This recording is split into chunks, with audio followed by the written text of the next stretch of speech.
Kolkata murder case की अहम खबर और कितनी बड़ी साजिश के साथ ये कत्ल किया गया था। कोलकाता मर्डर केस की अहम खबर जो शायद आज तक आपके सामने नहीं पहुंची होगी। ये वो खबर जो कहीं ना कहीं हमें सोचने पर मजबूर कर देगी। 1.5 महीना हो चुका है इस केस को हुए और अभी तक मेन दोषी कौन है इसके बारे में कोई पता नहीं चल सका और कितनी बड़ी साजिश के साथ ये कत्ल किया गया था ये धीरे धीरे सामने आ रहा है, मगर जो असल दोषी है वो कौन है ये अभी तक नहीं पता चला। इस केस में एक लड़की जो हॉस्पिटल में होती है उसको मार दिया जाता है और उसके मारने के बाद जो सबूत होते हैं उनको मिटाने की कोशिश की जाती है। हर दिन नई से नई बात निकलकर सामने आती है। कभी बात निकलकर सामने आती है कि हॉस्पिटल के कैमरे बंद किए गए थे और इस घटना को अंजाम पूरी प्लानिंग के साथ दिया गया था। वो अकेली लड़की थी और हॉस्पिटल में बहुत बड़ा स्कैंडल चल रहा था जिसका वो भांडा फोड़ने वाली थी और उससे पहले कि वो ये बात लोगों के सामने रखती उसको चुप करा दिया जाता है। हर दिन नई से नई बातें निकलकर सामने आती है। आज जो बात निकलकर सामने आई है उसको सुनकर आप हैरान रह जाओगे कि उस लड़की की मौत के बाद भी उसके साथ क्या कुछ होता रहा है। उसकी मौत हो जाती है और उसके बाद पोस्टमार्टम होता है और पोस्टमार्टम में बहुत जल्दबाजी की जाती है। अब तक के वीडियोग्राफी भी प्रॉपर तरीके से नहीं की जाती जब पोस्टमार्टम होता है और बहुत सारे ऐसे निशान थे जो उसकी लाश पर पड़े हुए थे, उन पर भी गौर नहीं किया जाता। लेकिन जब केस सीबीआई के पास जाता है तब धीरे धीरे परतें खुलनी शुरू हो जाती है। उसके पहले इस लड़की की लाश के साथ क्या कुछ हो रहा था ये अगर सोचें तो लगता है कि लोगों के मन में डर बिल्कुल भी नहीं रहा। उनको शायद पैसे का अहंकार था, शायद उनको पावर का अहंकार था जिस कारण इस लड़की के साथ ऐसा किया और उसके बाद धीरे से ये कह दिया जाता है कि लड़की ने सुसाइड कर लिया। इतना बड़ा मामला होता है और उसको सुसाइड बनाने की कोशिश की जाती। इस सारे केस में कोई एक बंदा शामिल नहीं होता, इसमें बहुत बड़ी टीम काम कर रही होती है जो विद प्लानिंग सारा केस हैंडल कर रही होती है और जिसको पता होता है कि इसको किस तरह से निपटाया जाएगा और लोगों के सामने क्या रखा जाएगा। अगर बात मान ली जाती कि लड़की ने सुसाइड किया है तो सारा केस किसी और एंगल पर चले जाना था और सारी उम्र इस लड़की की आत्मा को शांति तक नहीं मिलनी थी, क्योंकि जो हॉस्पिटल में उसके साथ हुआ था उसको गलत तरीके से लोगों के सामने पेश करने की कोशिश की गई थी। उसको मारकर बलात्कार किया जाता है और लेकिन ये उसके घर वालों को कहा जाता है कि लड़की ने सुसाइड कर ली। इन्हीं बातों से पता चलता है कि लड़कियां कितनी सुरक्षित हैं अपने काम पर। जो सच बोलने की कोशिश करता है उसको मौत दी जाती है और जो कॉम्प्रोमाइज कर लेता है उनको तरक्कियां दी जाती है। यही बातें निकलकर सामने आ रही हैं। इस लड़की ने आवाज उठाई थी हॉस्पिटल में चल रहे गंदे धंधों के खिलाफ, लेकिन ये आवाज बर्दाश्त नहीं की जा रही थी और उसको बंद करने के लिए प्लान रचा गया था। तक हॉस्पिटल की घिनौनी बातें सामने आ रही हैं कि लड़की की लाश को प्रिजर्व करके नहीं रखा गया था और इसके पीछे जो रीजन दिया गया था वो कितना घिनौना है, कितना चीप है। कहा गया था कि हॉस्पिटल में जगह नहीं है इसलिए उसको प्रिजर्व करके नहीं रखा जा सकता।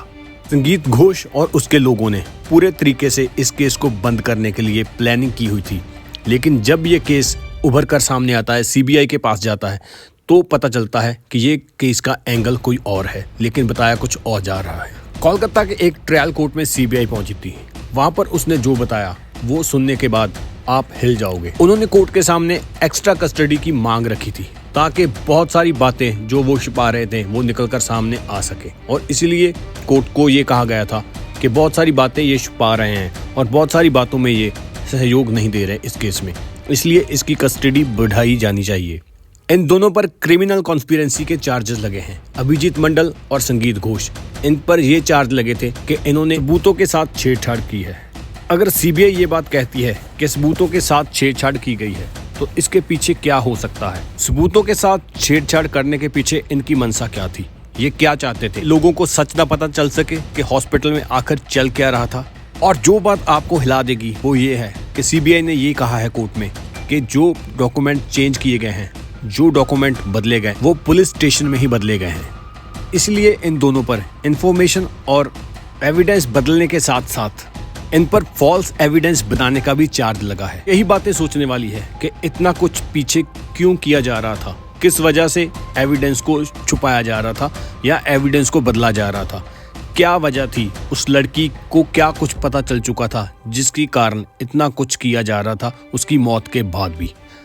टाला पुलिस स्टेशन की ही बात सामने आई थी, जब ये कहा गया था कि इस केस में एक्शन लेने के लिए डिले किया जा रहा है। और डिले क्यों किया जा रहा था अब धीरे धीरे निकलकर सामने आ रहा है। लोग भी इसी बात से हैरान हैं कि ये सारा कुछ एक पुलिस स्टेशन में हो रहा था, और इसी कारण सीबीआई ने ट्रायल कोर्ट को बताया कि वो उस थाने की सीसीटीवी फुटेज ले रहे हैं और उसको जांच के लिए भेजा गया है। और इस केस के अलावा एक और केस की सुनवाई जज कर रहे थे, जिसमें संदीप घोष ने बेल की मांग की थी, लेकिन जज साहबान ने यह कहते हुए इसे डिनाई कर दिया कि इस केस में बहुत घिनौने इल्जाम उन पर लगे हैं। ये सच साबित हो जाते हैं तो उन पर कैपिटल पनिशमेंट की मांग उठ सकती है। ऐसे में बेल का तो सवाल ही नहीं बनता। और इसी प्रकार बेल को खारिज करते हुए कोर्ट ने दोनों को, अभिजीत मंडल और संदीप घोष को, दोनों की कस्टडी इस तारीख तक बढ़ा दी।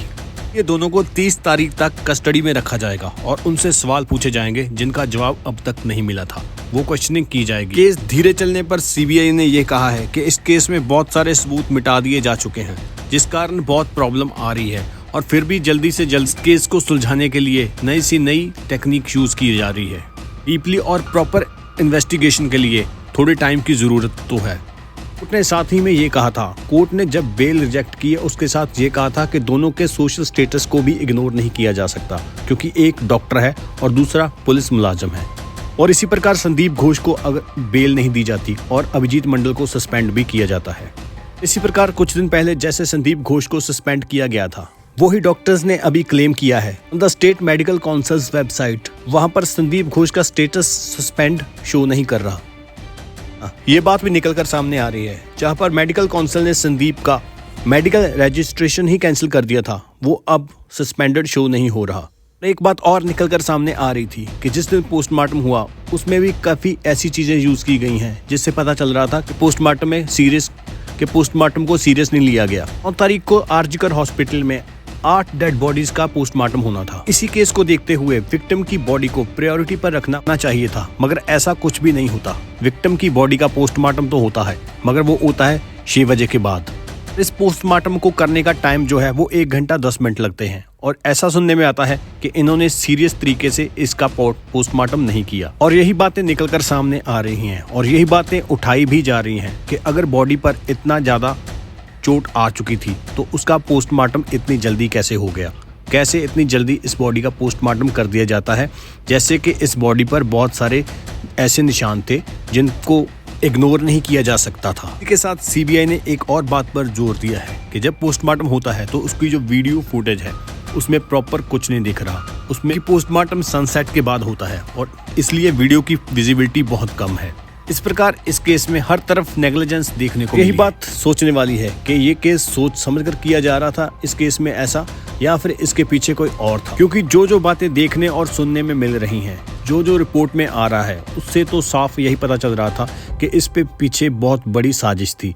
बहुत प्लानिंग के साथ ये सारा कुछ किया गया था और उसके बाद विद प्लानिंग सारा कुछ ऐसा किया जा रहा था कि इस केस का जो रुख है वो किसी और तरफ जा सके, मगर ऐसा कुछ होता नहीं, क्योंकि केस में बहुत सारे ऐसे एविडेंस थे जिनको मिटाया गया था और जिसके कारण ही सीबीआई कह रही थी कि इस केस में लेट हो रहा है, क्योंकि बहुत सारे प्रूफ थे वो मिटा दिए गए थे और बहुत कुछ ही ऐसा सामने आया था जिस कारण ये पता चल रहा था कि इस केस के पीछे कोई ना कोई ज़रूर है जो इस केस को दबाने की कोशिश कर रहा है। और इसी कड़ी में एक और कड़ी ये जुड़ती है कि इंडिया में जो पोस्टमार्टम किए जाते हैं वो सनसेट के बाद नहीं किए जाते, तो फिर ये पोस्टमार्टम क्यों सनसेट के बाद किया गया। इसी के साथ टीएमसी के कुछ लीडर भी इस केस में जुड़े हैं। सीबीआई उनसे भी पूछताछ कर रही है। टीएमसी लीडर निर्मल घोष की भी जांच इसी कारण हो रही है कि वो बॉडी के क्रीमेशन के टाइम वहां पर क्या कर रहे थे।